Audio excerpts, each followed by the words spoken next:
Hello there, my very good friends. Welcome to Pits To Podium and the Inside Line F1 podcast. And on this episode, on the French Grand Prix review, here's what we have in store, and this is going to be an action-packed one, much like the race. So, today we discuss, did Red Bull Racing win this race, or did Mercedes lose it? Then, we have the stats review by Sundaram coming up. Then, we discuss how Red Bull and Max actually snatched away the win from Mercedes systematically. After that, we go to speaking more about problems in the Mercedes camp, and finally, Valtteri Bottas blowing up on the team and what Toto Wolff has to say about that. And at last, we discuss all the madness in the midfield. And trust me, today there was quite a bit of that. So, let's begin. Let's get down deep into the episode for this episode of the French GP review on the Inside Line F1 podcast and Pits To Podium. Let's go. Hi there, folks. Welcome back. My name is Soumil Arora. I am joined by Kunal Shah, the ex-marketing head of the Force India Formula 1 team. And first up, Kunal, this French GP was not a blockbuster. This French GP was not Baku by any which way whatsoever. This was not a Hockenheim 2019 either. This was, I think, more of a critics acclaimed film. I think if you want to put it that way. It's not this multi-million dollar blockbuster film that all the other people from around the world who don't even know who the actors are might come to watch in. I think it's more of an Oscar winner, this one, isn't it? It absolutely was, Soumil, and it's like it's raised the bar for all the French Grand Prix to follow for the next century, given that the first French Grand Prix was over a century ago. I think it was a phenomenal race. And I'll put it this way, that, if one was to say, guys, there were 20 drivers participating and all 20 finished the race, suddenly we'll be like, okay, was that really a boring race? Because, that no safety car came out, no retirements and so on. And then to further add to it, I don't even recollect a single yellow flag session during the race as well.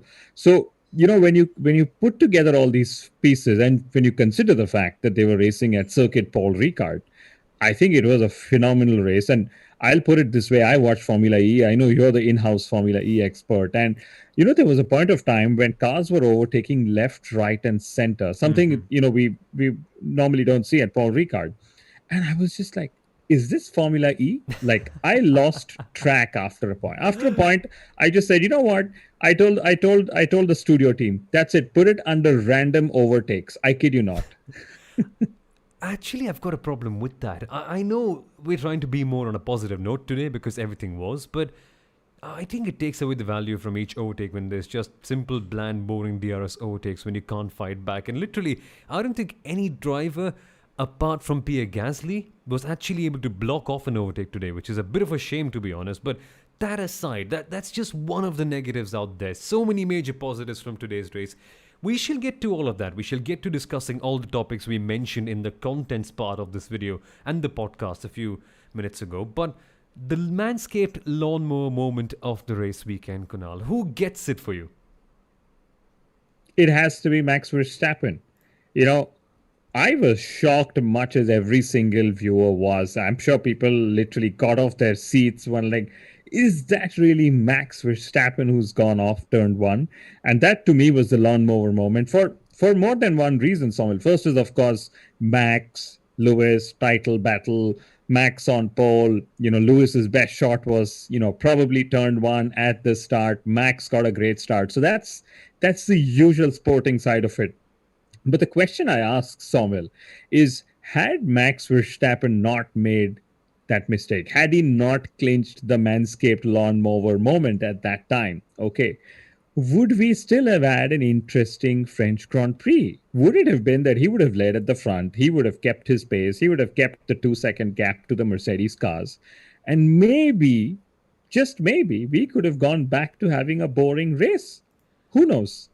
I think that's a very good point, I think that just genuinely added something extra special to it. But fair play to Hamilton and Mercedes as well. They kept it together for quite a long while. More on that in a second.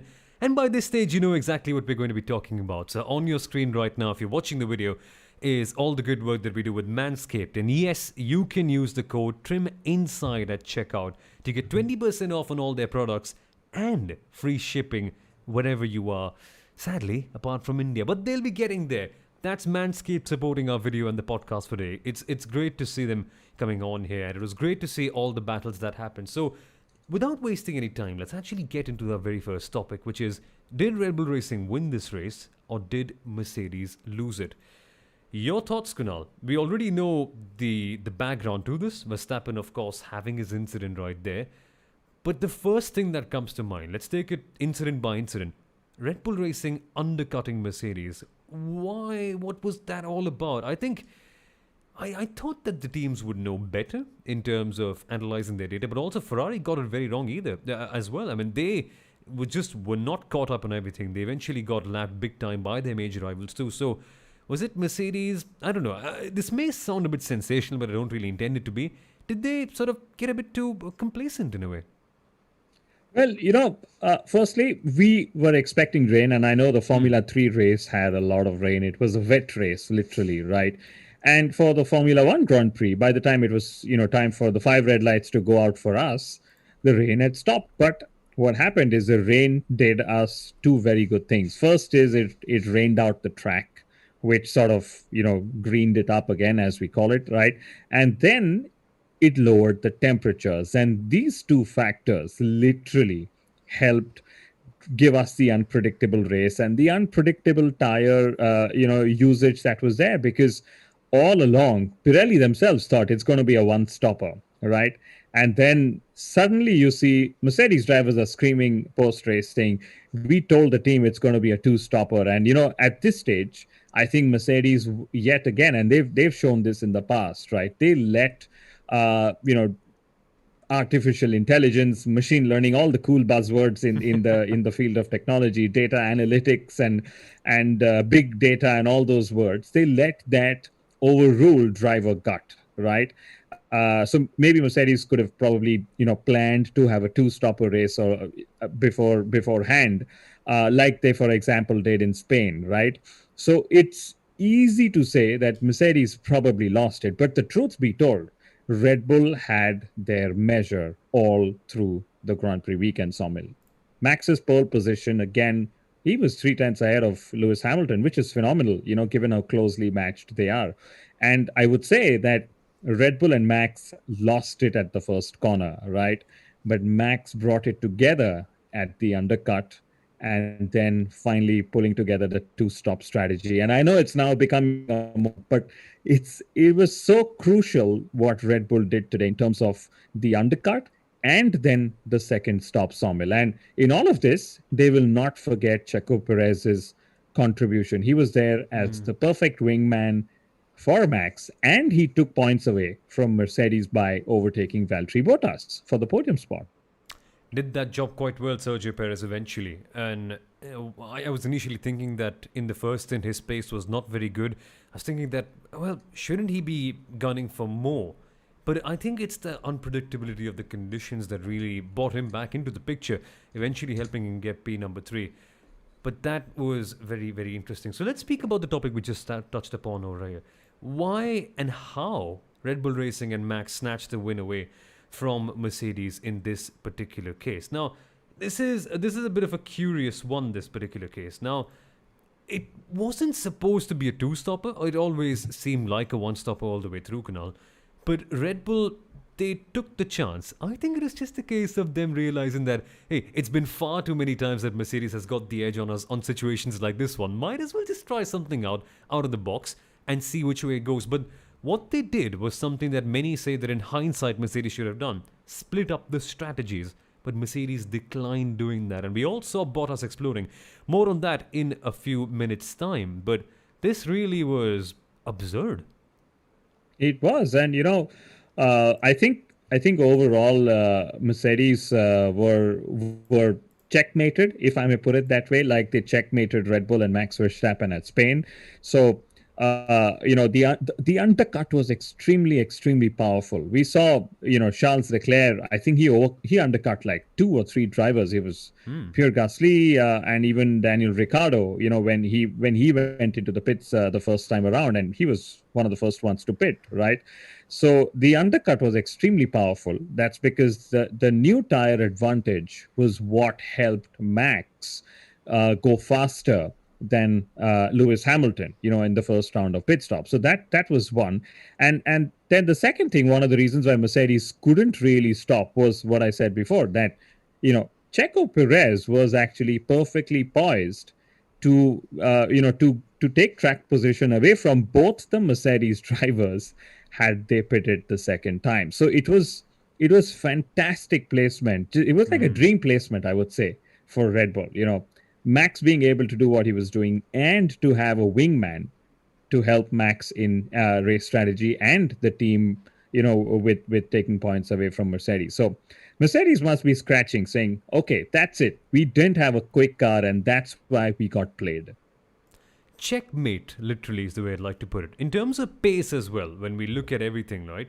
Hamilton on that final stint, superb. I still don't know how he kept on holding P1 for the time that he did. That was some stunning driving, but not enough in the context of the entire race. Eventually, Red Bull Racing getting the edge over them.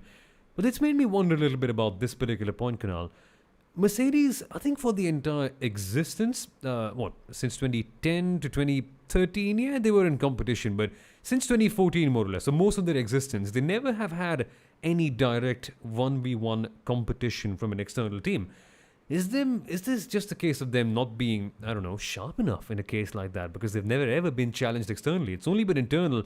They've only had to discuss things like changing mechanics and changing chassis and whatnot in the case of this particular race weekend. But are we seeing that happen? Are we seeing Mercedes finally tested and so seeing the chinks in their armor at last?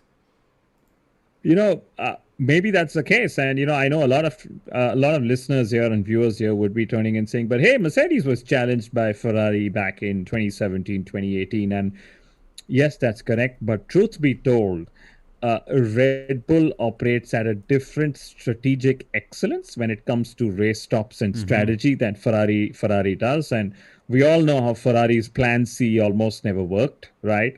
But in the case of Red Bull, they are really really prompt. And yes, I think Mercedes would know by now, or would have known literally at the start of the season, that they need to up their game when it comes to the pit stops, because in Monaco and in Baku, Lewis Hamilton was overcut.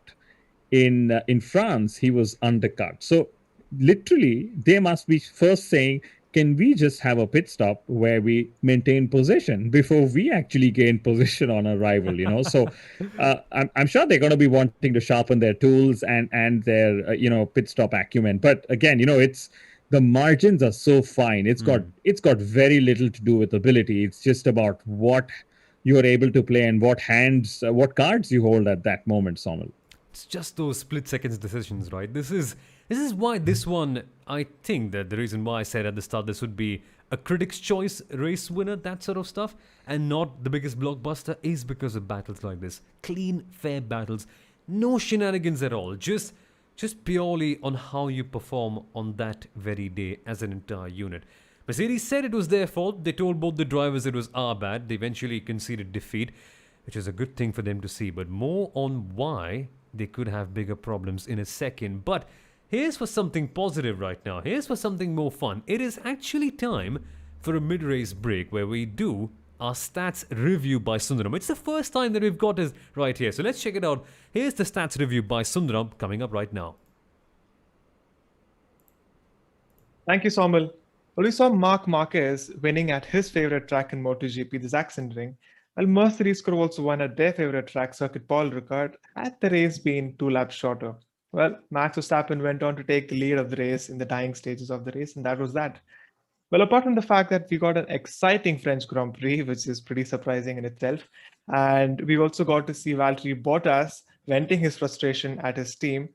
One of the things that caught my eye was George Russell taking P12 in a race that saw no retirements. In a Williams, he finished P12 ahead of an Alpine and a Ferrari car as well, so that is pretty commendable, I would say. Now, going straight into the stats, it was a day filled with hat tricks. Max Verstappen taking his first hat trick in Formula One, a pole position, a race victory, and the fastest lap to add to that. And Red Bull taking a hat trick of wins for the first time since 2013. Now, their engine supplier Honda took their first hat trick of wins since 1991, 30 years ago. A very, very good race for them, and I'm sure they'll be rejoicing later today. Now, like I mentioned earlier, this was a race that saw no retirements, and that just happened for the 10th time in Formula One, a race without any DNFs at all. Uh, but the last time that happened was the 2019 Austrian Grand Prix.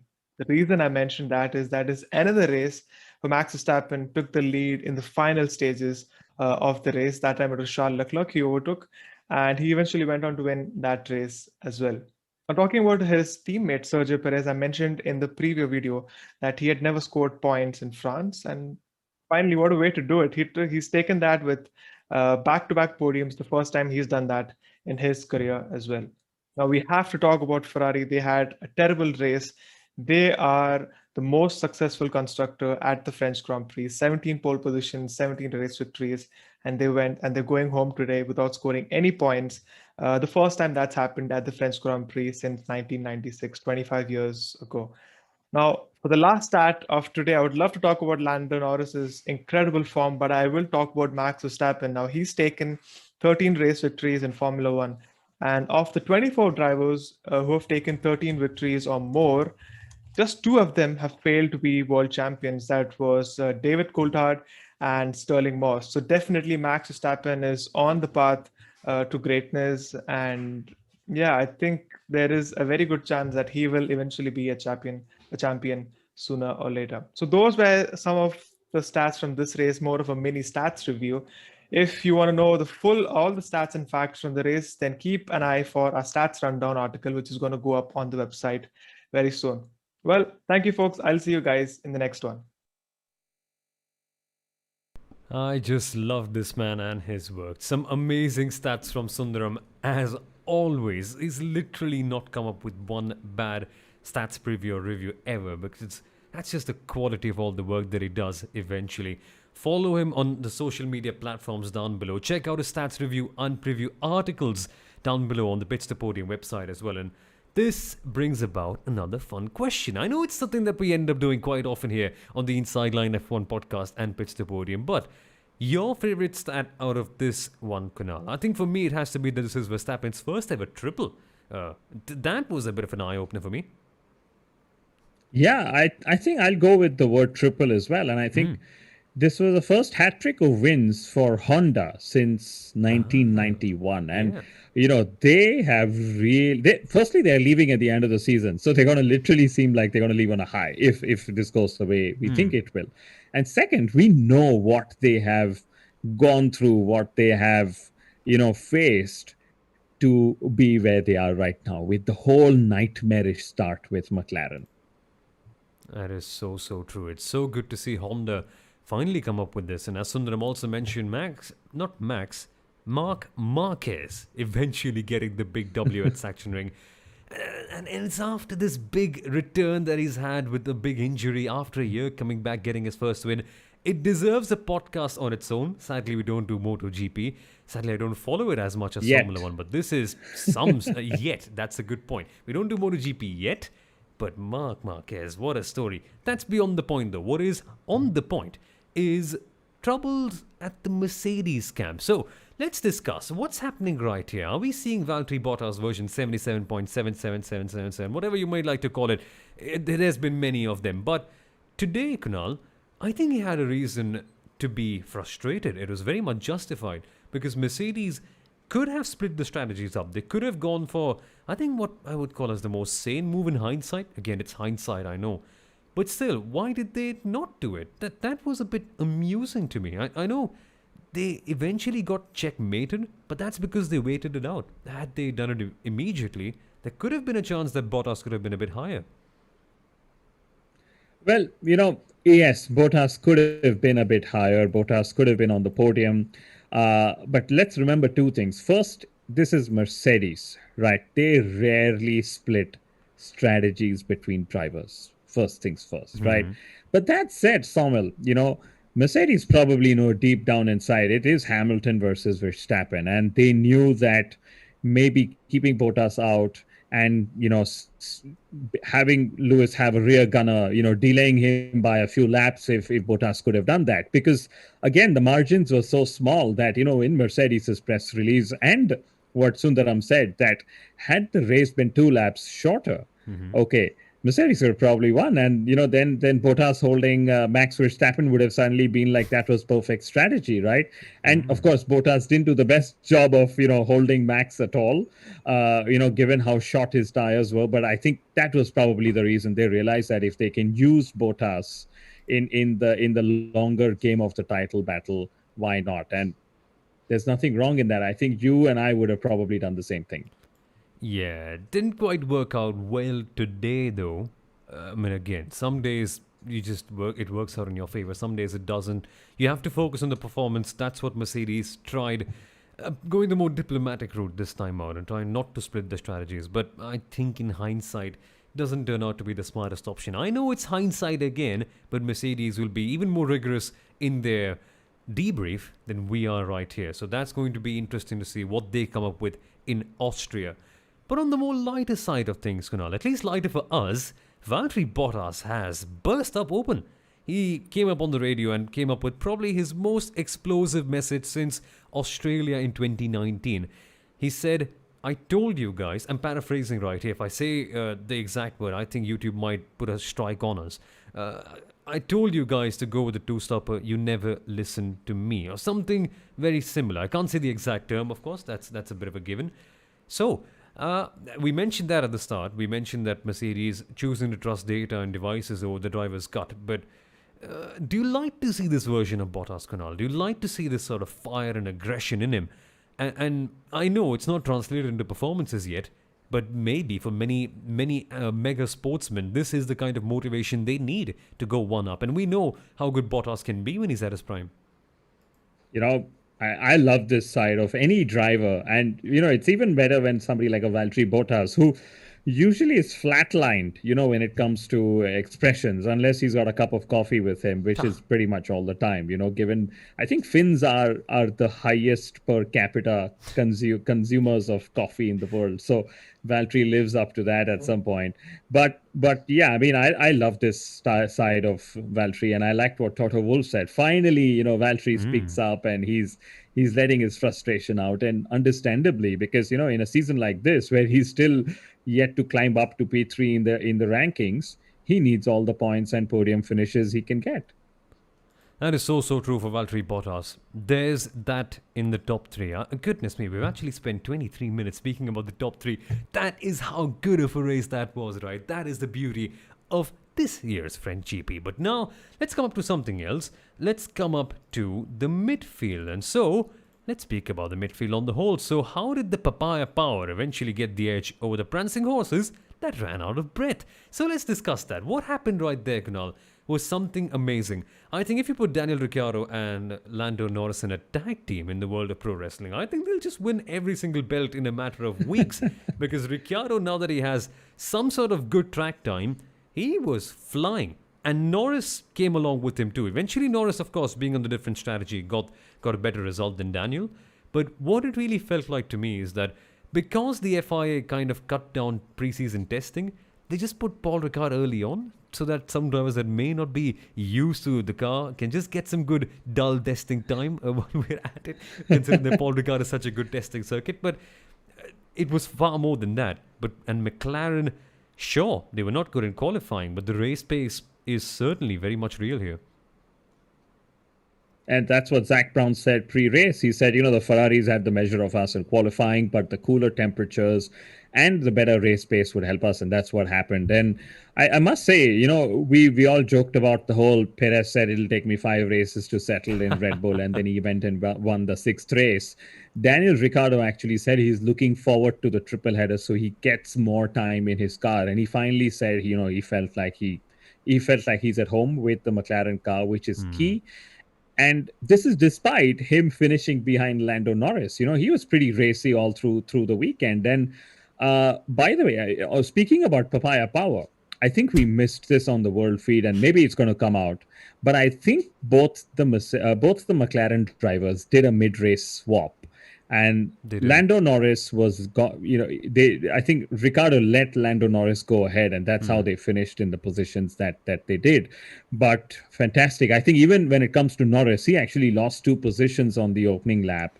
and then he made his tire strategy work. He actually, and I've written it down, he went 29 laps on the medium tire, which was higher, longest than any driver. And then he used again the new tire advantage to good effect. He was, there was a point when it was like McLarens were the only cars on track overtaking, right? And we Yeah. actually made a McLaren overtaking package because they were just driving around everyone else. There was a Ferraris, there was Pierre Gasly, there was even the Aston Martins at one point, and it was just so good to see them do what they're doing. And Lando Norris continues to be the only driver to have scored points in every single race this season, and that is phenomenal consistency. I think the people on Twitter would call him a top lad, so that's what I'm going to do right here. And two particular highlights from that McLaren tag team match that they had in the middle. And I think we can introduce this sort of chef's kiss segment there, where we pick out at least one thing that makes us want to give out the chef's kiss, something like this, It was firstly Daniel Ricciardo's amazing move on Fernando Alonso. The way he just swerved up so late to get to the inside line at the Mistral straight chicane. Outstanding stuff. Secondly, Pierre Gasly blocking off the door at Lando Norris at the senior corner, where they're literally going at 290 kilometers per hour, just shutting the door off and telling, "No, Lando, I will not let you get this position." Chef's kiss. That's the kind of racing we all love and want to watch. Eventually, the McLarens got the edge in both of them, but that was superb. But now here's something special for our watcher Celcia, who always comes up. I hope I've pronounced that correctly. Who's also watching this live stream, who always comes up and asks some amazing questions. And he's asking us today, well, what happened to Ferrari? They were pretty good in qualifying and suddenly lost everything. I think we do have an answer for this, don't we, Kunal? And it's very, very interesting what happened to Ferrari all weekend. This just seemingly was not their track. It's not low speed. It's not where the turn in of the car matters as much. And eventually, it was evident. It was. And, both the Ferrari drivers actually said post-race that we just suffered from extreme tire degradation. And that's what happened. We saw Charles Leclerc at one point was just going backwards. And, to make his strategy work, the team said, could you do 5 laps more on these tires? And I'm sure those were the longest 5 laps out of the 53 laps for Charles. And that's what happened to Ferrari, and I must say we should take a second to appreciate what Carlos Sainz Jr. is able to do in that Ferrari. Soumil, he doesn't seem like it's just his 7th race at Ferrari. He outqualified Charles in qualifying, and then he actually finished ahead of him. He was racing ahead of Charles throughout the race and finished ahead as well. Now, unfortunately, neither Ferrari driver scored points, but that's just because of the degradation that they went backwards while their rivals actually went forward. Indeed, yeah. That was something very fun to see. Guys, my apologies if the video might have slightly gone out right there. Something really insane has happened with the software that we're using. So don't you worry. I think you might be having to see only my screen, my face for now. But I hope that's totally all right. I hope I'm not looking too bad today. But that was Ferrari. That was how they ended up losing everything today. But for Aston Martin as well, I think things were very, very interesting, Kunal. I think it's like very amazing to see that they know what their role is. They know where they slot into the pace. So they always end up going for an alternate strategy. And this time it worked out quite well for them. Double points this weekend. Yes, alternate strategy again, I would say. And, Lance, of course, was forced onto that because of being eliminated in Q1, and then Vettel was eliminated in Q2, and I think they both did fantastically well to make that strategy work. And it's great to see Vettel, do the kind of things that we always know of him to be doing. And slowly and steadily, they are sort of getting back into the position that they'd like to be, which is fighting, in the midfield. And they were up there fighting, with the Alpines of the world. And it's good to see. It's good to see Vettel and Aston Martin get up there, Soumil. Quite a fun sight, this one. Amazing weekend on the whole, right? I think it just goes to show that, sure, you can put them at Paul Ricard, you can put them at Las Vegas Motor Racing Circuit, or basically Caesar's Palace, that is. You can put them at Dallas as well, which I think was equally as bad as a street circuit as well, as Caesar's Palace. I wouldn't call it a street circuit, but you get the idea. Equally as bad as a makeshift racing circuit. For sure, Paul Ricard is not a makeshift, but even though we may criticize the track, what we need to get a good race is context, not the best racing circuit in the world. These are the best drivers in the world. These are the best teams in the world. Sure, these are, I think, the fastest racing cars in the world as well. You just add some sporting context into it and you make them race wherever. The racing will be outstanding. And that is what Paul Ricard did eventually show to us this weekend. Outstanding stuff. And this was amazing to watch all the way through. But folks, more of this coming up, right? It's a triple header. We go to Austria for the Styrian Grand Prix first. So watch us right there for the preview on Thursday. More of that coming up soon. And finally, Kunal, your take on the entire weekend and what we can expect in Austria coming up. I think it's great. If a circuit like Paul Ricard is able to deliver such a belter, it just speaks volumes for how closely fought the 2021 Formula One season is, Soumil. So there is Mercedes and Red Bull at the front, then Ferrari and McLaren after that, and then everyone else and so on. And it's just a fact that if this sort of level of competitiveness stays through the season, and it is definitely a long season ahead for us, I think Austria, both the races are going to be complete crackers of a race. So the best way to sort of get into a triple header, because usually it's the middle race or the last race of a triple header where you lose a lot of energy because clearly just how much work that goes in, right? But it's going to just be that much more fun when it comes to Austria, Samuel. I certainly hope so. One last comment that I have to highlight before we go, and it is one from Said Afif that can lead us very well into Austria. Aston Martin knows something about the Pirelli tyres which nobody knows. They've been overcutting their way out of at least 3 and 4 cars since the last 3 races. And Achilles Kumar has come up and said that Aston's strategy, start with hards, go really long, finish in points, done. I wonder if they'll be able to do that in Austria. That's the point that we're going to end this episode on. Let's all wonder. Let's all think. But I can actually, for sure. I can actually answer that. It's firstly, it's a great observation, and secondly, they actually have a tire guru, and this is a story that is been known since a while. His name is he's Jan Matsuzaki, that's his name, right? And he is actually one of the senior engineers who's been with the team, right? And he was, prior to this, one of the engineers with Bridgestone Motorsport, and that's probably where they, that's probably where they are sort of falling in line with their tire utilization. If I remember correctly, that is some story right there. And I'm so sorry that you could not see Kunal's camera right there as he narrated that. If you're watching this on the video version, just a software issue on my end. Hands up, my fault. But that is quite something, right? Aston Martin are just utilizing it to perfection. And I wonder what happens in Austria, because that race is more of a chaotic one that we usually end up seeing. So I wonder which way things are going to go. But folks, see you there. I think we're going to have our next episode either on Thursday or Friday. We're trying something special. We're trying to put our new episodes out on every Thursday for pre-race previews. So check out Pits To Podium and the Inside Line F1 podcast right there. And I need not tell you anymore. Use the code TRIMINSIDE at checkout for all of Manscaped's products and get a 20% discount plus free shipping right there. So that's it from us for today. See you folks next Thursday. Bye-bye. Thank you, Soumil, and see you guys. Bye-bye.